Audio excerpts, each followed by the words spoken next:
அஸ்ஸலாமு அலைக்கும் வரஹ்மத்துல்லாஹி வபரகாத்துஹு. அன்பிற்குரிய இஸ்லாமிய சொந்தங்களே, ஸல்லல்லாஹு அலைஹி வஸல்லம் அவர்கள் ரமலானுடைய கடைசி 10 நாட்களிலே அவர்களுடைய இறை வணக்கம் எப்படி இருந்தது என்பதை பற்றி அன்னை ஆயிஷா ரலியல்லாஹு தஆலா அன்ஹா அவர்கள் அறிவிக்கின்றார்கள். புகாரி ஷரீஃபிலே பதிவு செய்யப்பட்ட ஹதீஸ், இதா தஹலல் அஷ்ர் ஷத்த மிஅஸரஹு வ அஹ்யா லைலஹு வ ஐக்கல் அஹ்லஹு. ஸல்லல்லாஹு அலைஹி வஸல்லம் அவர்கள் ரமலானுடைய கடைசி 10 நாட்கள் வந்துவிட்டது என்று சொன்னால் தங்களுடைய கீழாடையை இறுக்கமாக கெட்டிக் கொள்வார்கள். இபாதத்துகளில் அதிகமாக ஈடுபடுவதற்காக வேண்டி தங்களுடைய கீழாடையை இறுக்கமாக கெட்டிக் கொள்வார்கள். வஹ்யா லைலஹு, இரவெல்லாம் நின்று வணங்குவார்கள், இபாதத்துகளிலே மூழ்கி இருப்பார்கள், அந்த இரவுகளை முழுக்க ஹயாத்தாக்குவார்கள்.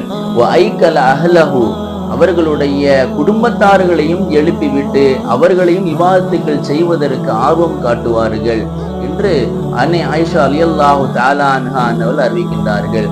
அன்பிற்குரியவர்களே, நாமும் ஸல்லல்லாஹு அலைஹி வஸல்லம் அவர்களை போல இந்த ரமலானுடைய இறுதி 10 நாட்களை கழிப்போமாக. அல்லாஹ்வினுடைய அந்த பொருத்தத்தை பெறுவோமாக. அஸ்ஸலாமு அலைக்கும் வரஹ்மத்துல்லாஹி வபரகாத்துஹு.